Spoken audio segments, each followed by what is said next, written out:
பல நூற்றாண்டுகளாக ஒரே ஒரு மரம் மட்டும் கிட்டத்தட்ட 800 கிலோமீட்டருக்குள்ள அந்த ஒரு மரம் மட்டும்தான் இருக்கும்.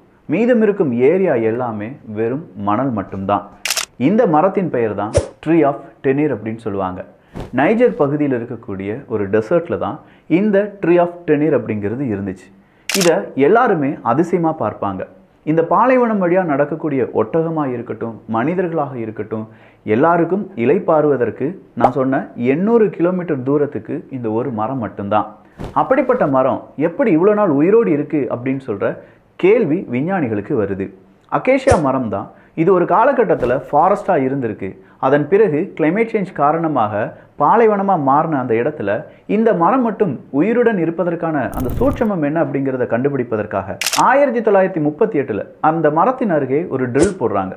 கிட்டத்தட்ட 35 மீட்டர் 116 அடிக்கு மேலே ட்ரில் போட்டு பார்த்த பிறகும் தண்ணீர் இருப்பதற்கான எந்த அறிகுறியும் இல்லை. இதுக்கு மேலே என் ட்ரில் போட வேண்டாம் அப்படின்னு சொல்லி நிப்பாட்டிட்டாங்க. அவ்வளோ அதிசயமாக பார்க்கப்பட்ட இந்த மரத்தின் மீது 1940 ஒரு ட்ரக் டிரைவர் அவருடைய ட்ரக்கை மோதுறாரு. இதில் பாதியாக உடையுது அந்த மரம்.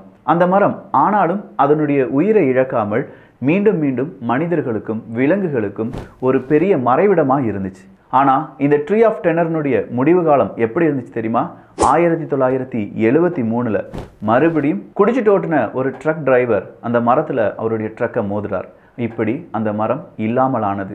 இப்போ அந்த மரத்துக்கு பதிலாக சில நினைவு தூண்கள் மட்டும் நிறுத்தப்பட்டிருக்கின்றன. ஆனால் பல 100 வருடங்களாக இருந்த ஒரு மரத்தினுடைய கடைசி காலத்தை பார்த்தீங்களா? நம்ம குடிச்சிட்டு வண்டி ஓட்டும் போது எவ்வளோ பிரச்சனைகள் வருது அப்படிங்கிறதுக்கான சிறந்த உதாரணம் தான் இது.